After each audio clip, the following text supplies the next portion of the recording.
اور ناظرین 28ویں ترمیم کے حوالے سے یہ اس وقت جو حکومت ہے وہ اس کی اگرچہ تردید کر رہی ہے کہ کوئی ایسی بات نہیں ہے، لیکن مختلف سٹیٹمنٹس منظر عام پر آ رہے ہیں۔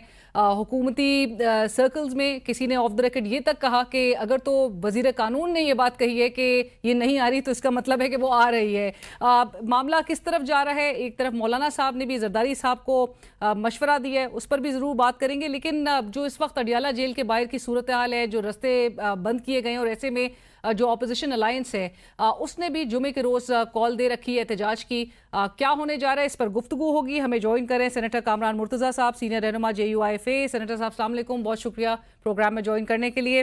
ہمارے ساتھ پینل میں موجود ہیں مصطفیٰ نواز کھوکھر صاحب، سینئر سیاستدان، وائس چیئرمین ہیں آپ تحریک تحفظ آئین پاکستان کے۔ کھوکھر صاحب السلام علیکم، بہت شکریہ آپ کا بھی ہمیں جوائن کرنے کے لیے۔ کھوکھر صاحب، آپ سے گفتگو کا آغاز اس لیے کروں گی کیونکہ اڈیالہ جیل کے باہر کی جو صورتحال ہے، جس طرح سے 26 نمبر چنگی پہ ایک صوبے کے وزیر اعلیٰ جو اپنی کیبنٹ سمیت اپنی پارٹی قیادت بھی ان کی وہاں پر موجود ہے، اور ان رستے روکے گئے ہیں، بلاکیٹس کریٹ کیے گئے ہیں، اور ایک ملاقات ہی کو فیسیلیٹیٹ نہ کروانے کی حکومت نے اس وقت بظاہر تو ایسا لگتا ہے ٹھان لی ہے، لیکن ایسے میں آپ کی جو اپوزیشن الائنس ہے، تحریک تحفظ آئین پاکستان کا پلیٹ فارم ہے، اس نے جمعے کے روز کا جو احتجاج کی کال دے رکھی ہے، ملک گیر احتجاج، وہ آپ کو کیسے لگتا ہے کہ یہ کرنے دیں گے، اور یہ آج کی پوری صورتحال کیا ریفلیکٹ کر رہی ہے؟ جی شکریہ۔ آج کی ساری صورتحال تو یہی ریفلیکٹ کر رہی ہے کہ جماعت حکومت میں انہوں نے ماضی سے کوئی سبق نہیں سیکھا، اور حیرانگی ہوتی ہے کامران بھائی، ان کی جماعت، ہم سب PDM میں اکٹھے رہے، اور اس وقت جو ہماری گفتگو تھی ووٹ کو عزت دو کی، جمہوریت کی سربلندی کی، ہم بڑا زور و شور سے یہ کہتے ہوتے تھے کہ انتقامی کارروائیاں نہیں ہونی چاہیے، اور آج افسوس کے ساتھ کہنا پڑتا ہے کہ جو جماعت حکومت میں ہے وہ وہی تمام کام کر رہی ہیں جس کا ایک دن وہ رونا رویا کرتی تھی۔ ہماری سیاست انفارچونیٹلی ایک دائروں کے سفر میں گم ہو چکی ہے، وہ دائروں کا سفر ختم نہیں ہو پا رہا۔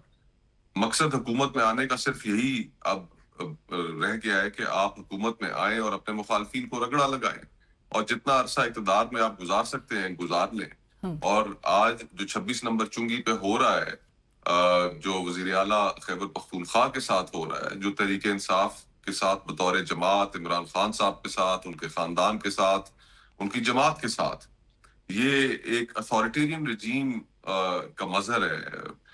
انفارچونیٹلی ہمیں یہ دن بھی دیکھنا تھا کہ آج پاکستان کو ایک فنکشننگ یا ایون سٹرگلنگ ڈیموکریسی کے طور پر بھی دنیا نہیں دیکھ رہی۔ آج پاکستان ایک اتھارٹیرین رجیم کے کیٹیگری میں جا چکا ہے، اور وہ صحرا بھی اسی حکومت کے سر بنتا ہے۔ تو اس ماحول میں میں تو پولیٹیکل کرائسس کو ختم ہوتے ہوئے نہیں دیکھ رہا انفارچونیٹلی، اور اس سارے پولیٹیکل کرائسس کا جو اصل امپیکٹ ہے اور جو اصل قیمت ہے وہ پاکستان کے لوگ ادا کر رہے ہیں۔ ملک کے اندر فورن ڈائریکٹ انویسٹمنٹ ہے کوئی نہیں، مہنگائی عروج پر ہے، بے روزگاری عروج پر ہے، حکومت ڈیلیور کر نہیں پا رہی۔ ابھی IMF سے نیا مطالبہ آ گیا ہے کہ اس سال جو ٹیکس ہے، ٹیکسوں کا ہدف 17,000 ارب روپے مقرر کر دیا ہے، پچھلے سال سے 13% زیادہ۔ تو یہ کہاں سے وصول کیا جائے گا؟ آلریڈی لوگ، کاروبار، کسان، مزدور، تنخواہ دار طبقہ، سب سے زیادہ دنیا کے اندر اگر کوئی ملک ٹیکسڈ ہے تو وہ ہمارا ملک ٹیکسڈ ہے۔ اس ریجن کے اندر سب سے زیادہ پیٹرول ڈیزل کی آپ قیمتیں دیکھ لیں، اس ریجن میں سب سے زیادہ ہمارے overly legislated, overly regulated, overly tax, اور وہ بھی ایک عام آدمی انڈائریکٹ ٹیکس کی مد میں جو ہے وہ صرف فیس کر رہا ہے۔ میں کامران صاحب آپ کی طرف یہ بات لے کر آنا چاہوں گی، اپوزیشن الائنس جو کہ لائک آئی سیڈ کہ انہوں نے جمعے کے روز کا جو اعلان کر رکھا ہے، جماعت اسلامی بھی جمعے کے روز سڑکوں پر نظر آئے گی احتجاج کے لیے۔ JUIFA آپ کی جماعت جو ہے، کیا وہ اس احتجاج میں شامل ہوگی اور اس احتجاج کا حصہ بننا چاہے گی؟ ہمارا احتجاج اپنا انڈیپینڈنٹ احتجاج ہے، اور وہ 22 تاریخ کے لیے مہنگائی کے خلاف ہے، اور یہ احتجاج جو ہے یہ ہم نے تقریباً مہینہ ڈیڑھ مہینہ پہلے ملتوی کیا تھا، جس وقت ریاست کو جو ہے نا معاملات کچھ درپیش تھے ہمسائے ممالک کے حوالے سے، جنگ کے حوالے سے، اور یہ جو کال ہے جمعے کی 22 کی، یہ ہماری اپنی کال ہے، اور یہ ہمارا اپنا احتجاج ہے۔ میرا خیال ہے اس میں اس کے بعد شاید GI نے، جماعت اسلامی نے، اس کے بعد جو ہے نا کال دی ہے. ہم 2 جماعتوں کی کال ہے، میرا خیال باقی جماعتوں کی شاید مجھے نہیں پتا کہ کوئی کال آئی ہوگی یا نہیں آئی ہے. تحریک تحفظ آئین پاکستان نے بھی اعلان کر دیا ہے آج جو پریس ریلیز. جی جی کامران صاحب میں نے جس کو پی ٹی آئی بھی اس میں رائٹ مشترکہ طور پہ بٹ میں مولانا نے کافی دن پہلے سے کراچی میں کہا جی اعلان کیا تھا. بالکل صحیح. سو یہ independently J U F A کر گئی. سینیٹر صاحب میں آپ کا ہی کیونکہ آج آپ کی جانب سے بھی ایک جو پرائیویٹ ممبر کے طور پہ جو بل ہے وہ سبمٹ کیا گیا ہے. 28ویں آئینی ترمیم آپ کو لگ رہا ہے کہ حکومت لے کر آ رہی ہے؟ اگرچہ بہت انکاری اس وقت ہے، کب کوئی ووٹر کی ایج لمٹ کے بھی حوالے سے اس کو افواہ قرار دے دیتے ہیں وزیر اطلاعات عطا طارر صاحب. ابھی تک تردید کی جا رہی ہے، کوئی ایسی بات نہیں ہے، لیکن آپ کو لگ رہا ہے کہ یہ لے کر آ رہے ہیں؟ ایک چیز میں تو ہم نے ان کو ناکام کر دیا. اب وہ 28 کا نمبر ان کے پاس نہیں رہا ہے. 28th امینڈمنٹ جو ہے نا وہ آ چکی ہے، بھلے وہ ایک ڈیفینیشن کے حوالے سے آئی ہے. تو اب ان کے پاس 28ویں ترمیم کا نمبر نہیں رہا. کم از کم ایک ناکامی تو ہوئی ہے، باقی بھی انشاءاللہ ناکام ہوں گے. اور یہ جو چاہ رہے ہیں، جو چاہت ہے گورنمنٹل سائڈ سے یا گورنمنٹل سائڈ کے بھی پیچھے سے، وہ جو چاہت ہے یہ اس وقت یا کبھی بھی یہ ملک کے مفاد میں نہیں تھی.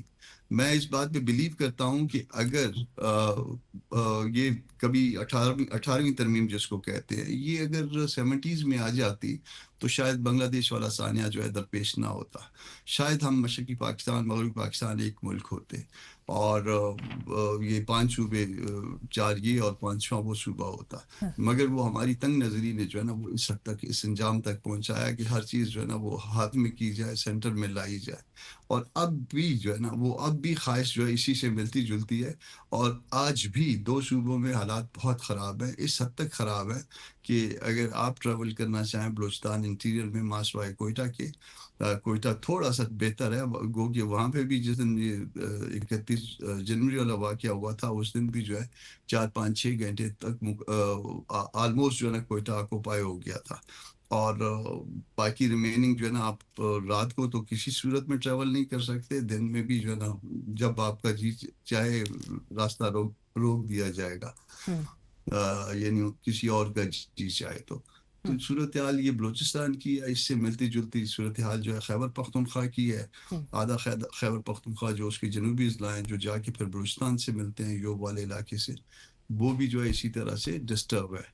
تو اگر اس ڈسٹربنس میں آپ ان کے اختیارات مزید لے لیں تو اس کا نتیجہ کیا نکلے گا، شاید حکومت میں بیٹھے لوگوں کو، طاقت کے مراکز میں بیٹھے ہوئے لوگوں کو اس بات کی سمجھ نہیں آ رہی. رائٹ. پروگرام میں وقت ہوا ایک بریک کا، ہمارے ساتھ رہیے.